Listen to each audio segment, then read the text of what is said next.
Okay, first of all, we're going to try to understand how the mutant tools work. This is the UI. Mutant tools have a learning curve that is usually maybe not as simple as any other auto rig, but the amount of modular ability that you have is quite good. So try to understand the basics first. Try not to skip these tutorials because I know you want to probably rig a character or whatever, but it's really important that you understand like the structure and the fundamentals. First of all, you usually start with presets. We have quite some presets in here. For props, we have two sheds because it's like a joke that you can rig any kind of shed. We have like a simple shed because it doesn't have color, and we have a fancy one. So let's start with the simple one. It's almost the same. We just have some modules here and there that don't work with each other. So let's just start with this one, okay? Let me explain what this we're working here. First of all, we're going to be creating a mutant build. This is whenever you click build, it's going to be reading all this. You can have one group.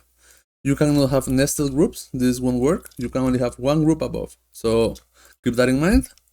And the first group is going to be the initialization. It's going to be like this. This is going to be a base. So we have like the global controller and the movie controller. Then we have a root bone. You can 90% of the time see the source code. If you click in here, you can click the root and you can click in here and you can see the source code in case you are wondering why it's failing, or you just want to maybe copy the code or change it or whatever. You can just do it in here. You can also have something that is called a pre-code. That is a Python call or a mail code that is going to be something that runs before the code, then run the code, and then you can have a post code.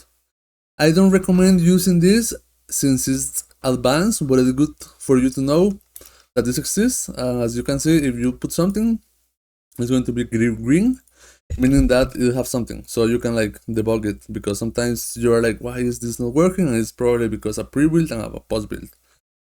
Then you have the reload. So if you change something here, for example, I'm going to delete this, but as you can see in here, this is not dynamic. It's mostly dynamic, but you need to update sometimes, and you will see this disappear. I'm just going to Control C because I want this to be in here, and then this is the log. This is what happened when you build. If it's success, you won't be seeing this. If it's failing, you will be seeing this. It's automatically a pop-up.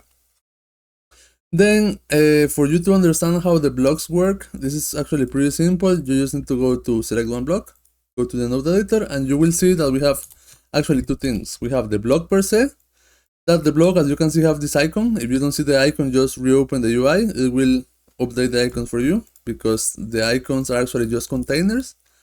So as you can see in the container, you have the icons in here. So this needs to be updated per computer if you're sharing files or whatever.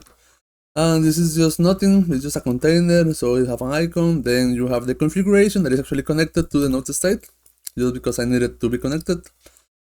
And this is where everything is happening in the configuration file, in the configuration node, sorry. As you can see, we have the pre-code, we have the post-code, and we can also have a code that is running, that is in this case is this build command. And we have some attributes in here that ideally you will never use this node, you will always be using the UI, but it's important for you to know that everything is happening in this node, so you can debug. So let's say for this template, let's just go through it. We are not going to change anything because this template works.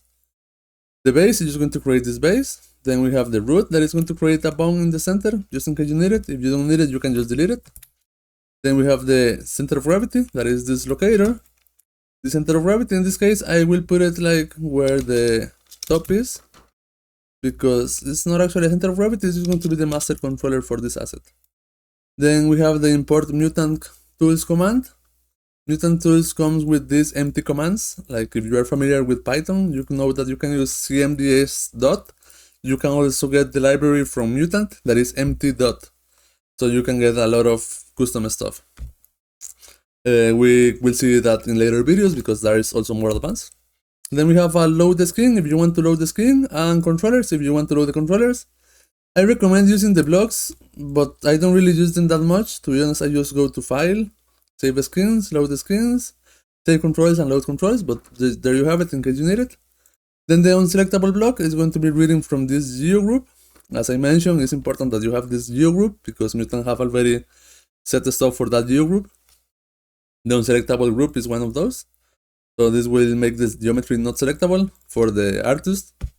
And then you have a code block in case you want to code something in Python or ML. You can just write the code in here and you will get it. So let's just build and see what happens. As you can see, we have the group, we have the global and the center of gravity. And you will be getting this mutant tools group. In here, you will get extra geos. In case you need to have some extra geos, you just put it in there. You can see all the controllers. Ideally, you don't mix and match controllers and joints. All the controllers separated. And there you have it. And in the rig group, we have the bind joints. In this case, we have the root that I mentioned and the center of gravity joint. We use the underscore bind, BND, for the bind joints. So you can go here and do underscore BND. And you can select all of them. Then you have the miscellaneous where everything is. If you do a custom system, just throw all the nodes in there and it's going to be hidden at the end. And the template, at the end you just go here and throw the template. And that's it. And you just hide this and you can actually just hide this and you will get all the controllers. And the animator is going to be ready. You cannot select the geo. You just need to go to the global controller and geo as normal and you can select it again. And this is the basic on understanding the template for props. Let's just create something fancy for the blades and some custom nodes, but that is the basics. So thank you for watching and see you in the next video.